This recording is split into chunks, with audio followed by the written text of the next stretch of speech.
morning, good afternoon and good evening. Welcome back to the channel. If you're new, my name's Luna Rhodes, channel name Luna Avengers. So thank you ever so much for joining me. So we're just about to head off to watch Wicked, starring the incredible Cynthia Erivo and vocal powerhouse Ariana Grande. Now, like many people, I did do a reaction of the teaser trailer many months ago. And if you want to see my reaction, the link should be up here somewhere. But fun fact, this is my first introduction into the Witches of Oz. Pardon me? Now, while I did watch the 1939 classic starring Judy Garland and Margaret Hamilton, who starred as the Wicked Witch of the West. Well, my little pretty, I can cause accidents too. I never had the opportunity, or no, correction, I never took the opportunity to watch the Broadway or West End musical. And people I know who have experienced the musical have gushed about it, have extolled on it. I mean, it's critically acclaimed. And I've always found it fascinating that Gregory Maguire, I believe it was in 1995, that he reimagined and expanded Oz lore and gave us an origin story into the Witches of Oz, particularly Elphaba.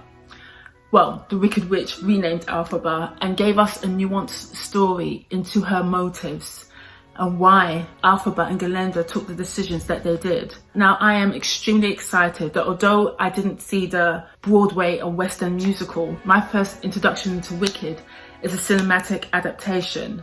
And I have heard that this iteration of Wicked is emotionally stirring, captivating, with a lot of introspection. That is what I've heard.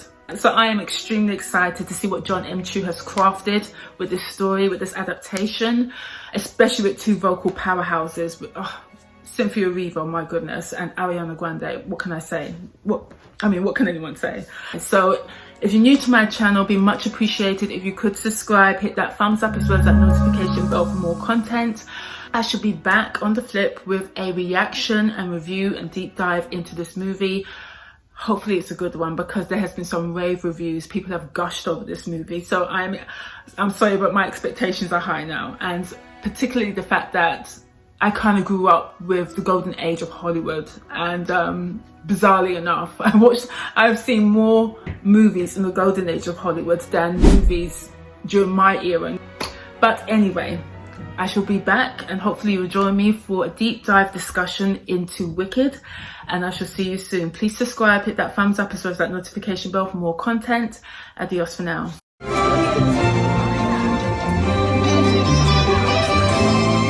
So we've just come back from watching Wicked, and my goodness, whew, what an absolute triumph. This movie was enchanting, spellbinding, pardon the pun, magnificent. I was blown away.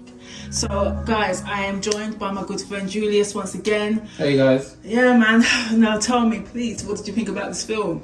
I thoroughly enjoyed it. Yeah. For me, like I said to you before, I'd seen the theatre show, but I was young. Yeah. You know, so I can't remember it well. But seeing it again, live action with these two amazing powerhouses, it blew me away. I enjoyed every minute of it. Yeah. You know, there was just there's so much to talk about it. Yeah, there's so much to talk about. The fact that it's part one.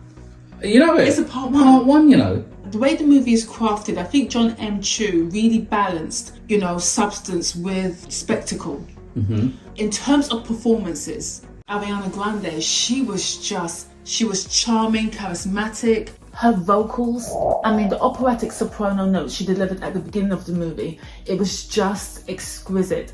I loved her eccentricities, her comedic timing. Comedic she timing was on just, point. yeah. On point. The way she flips her hair, Yeah. even something so simple, but to the extent that she does it. It was just so funny. It was fun. You know, to say her name. Yeah. You know what I mean? It's just, Did you expect that from Ariana? Did No, you think that she had not that at all. versatility? I did not expect her. I expected the singing. Yeah, again. because we know that she's a vocal You know, gymnast. You know, she's a great musician. Yeah. A great singer, sorry. But to see a comical side of her. Yeah. I mean, you see a little bit in SNL when she hosted SNL, but there was a scene I remember, and it's focused on Cynthia's character, and then suddenly you just see her in the background, like trying to come in. Yeah, she was kind of like the bright spark of the movie, and I thought Exactly. not emotionally tethered to her, but she just really made it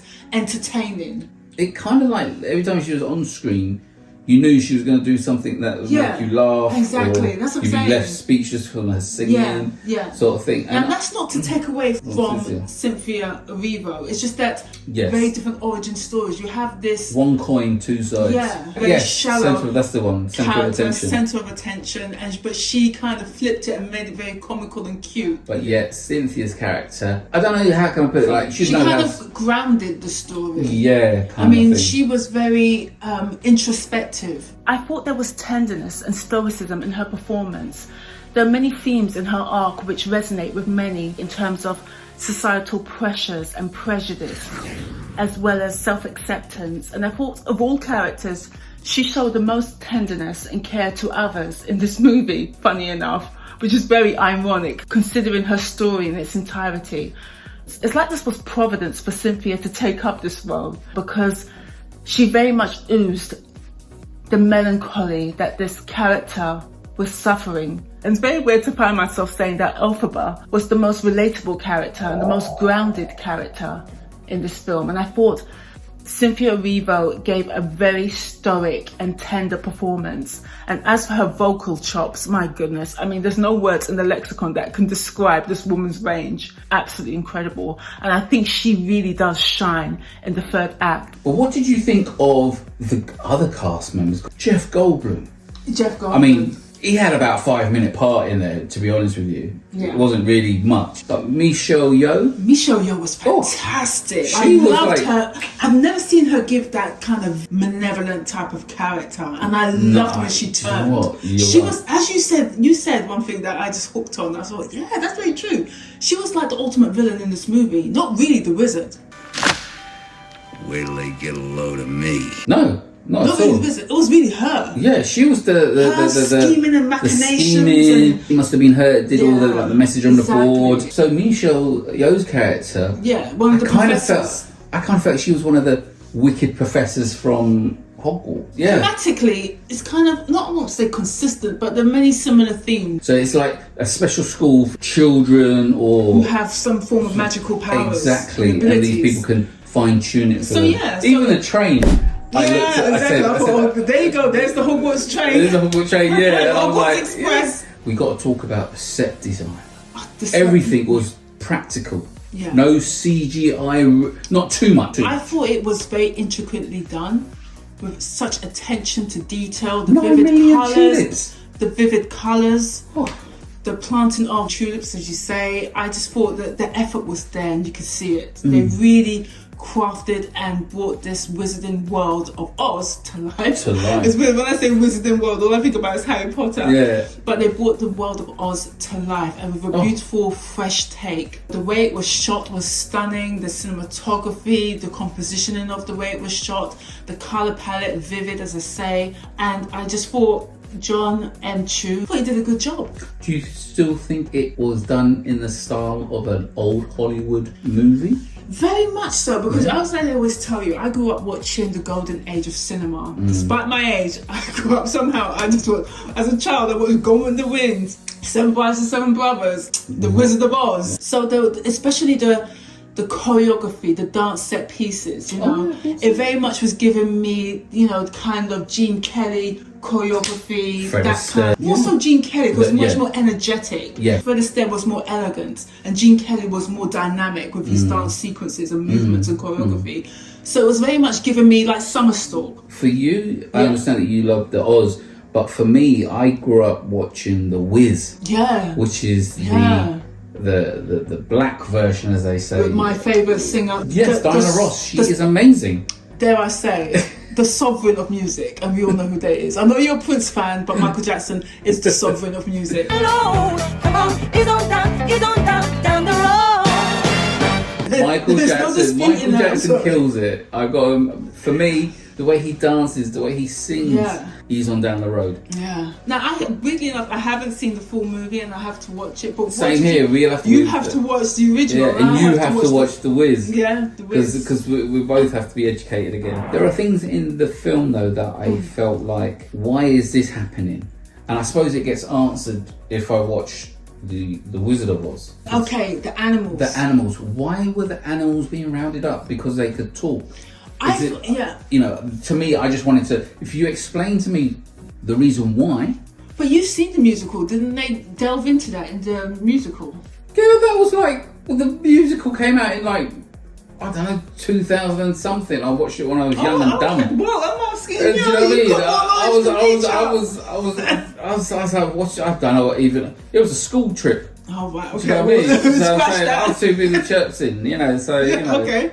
So that's why I just want. Yeah, I'd like to know why they felt the animals were a serious threat. What I took from that, what I tried to decipher from that, was that they afraid that the animals were becoming more intellectually superior than the humans, than the Aussies, or the Ozarians, or whatever they call them. Because the whole theme of the story is being worried about something that's different, and that was Elphaba's story. Now let's just get into the music. Now we've talked about how, you know, we have two vocal powerhouses. I thought Ariana Grande, she is more or less a operatic singer, and yes, we all know her to be a fantastic musical artist, but she really showcased her operatic abilities, and she was just fantastic. But then Cynthia Erivo, I mean, as I say, for me the pendulum was swinging towards how brilliant Ariana Grande was, but it was that final score with Cynthia Erivo. Oh my Defying Gravity. Defying Gravity. Are you kidding me? That Are you kidding me? Powerful. Let me tell you something. As I said to you, she summoned the power of the pharaohs. That last sequence when she was flying, and then you just see her that slow-mo shot. She does that last note. Everyone knows that famous last note where she just brings the house all the way down to the ground, bitch. That was everything. I Killed mean, it. Killed just absolutely. So definitely a really good movie. Yeah. I personally would give it 8 out of 10. How much would you give it out of 10? Oh, I'd give it an 8. An 8. An 8 Yeah. for this. Just because, I mean, I liked the take on it. I really enjoyed what I saw. Again, Cynthia, for me, I mean, she's not going to, hopefully, touch wood, this woman's got a long career. She's going to be a hot commodity. Yeah. Listen, you don't have to worry about Cynthia or Ariana Grande. They're already talking Oscar buzz. Are they expecting this to be $1 billion movie? I'm expecting. I don't know about anyone else, but I definitely think it's going to be $1 billion movie. Are you kidding me? It's already got what? It was released the 22nd. Already hit over 100 million. Okay. But then again, it's that classic. Does it drop off at the second weekend, third hopefully weekend? not, because word of mouth, people would just encourage others to watch it on the excellent elements of this film. Worth the ticket. Would you go to the theatre and watch the live version? Yeah. I said in my intro that, you know what, I'm going to watch the theatrical, the musical, the West End musical of Wicked. I would love to see it. I would love to see that live. And I definitely want to do a watch along in the new year, hopefully, when this film is available on streaming. I'd love to do that. Oh my gosh. But yeah, that's my take on Wicked. Thoroughly enjoyed it. Emotionally stirring. The musical scores, Cynthia Erivo, her last score, she sang with defiance, self-acceptance and power, and it was just phenomenal. She is absolutely phenomenal. As you said, Cynthia is a unicorn. Yeah. An absolute unicorn. She's a rare commodity. Well, then again, I did tell you about her back when Prince died in 2016. Yeah, but you didn't know who she was. I knew who she was. I said, listen to this woman's voice. Yeah. She can sing. And I tell you now, later on in 2024, she'll be in a movie called Wicked. I told you that. Back in 2016. I don't know about that prediction. My predictions were right. Guys, please comment below. Please leave me your thoughts of this film if you've watched it already. We've had nothing written down. This is straight off the cuff discussion. Yeah. Just reactionary review. Just you know, I like to just have that a fresh take, reactionary type of discussion. Thanks for having me here. Definitely, always and forever, mate. Always. Take care. Anyway, guys, I shall see you soon. Adios for now. Bye. Bye.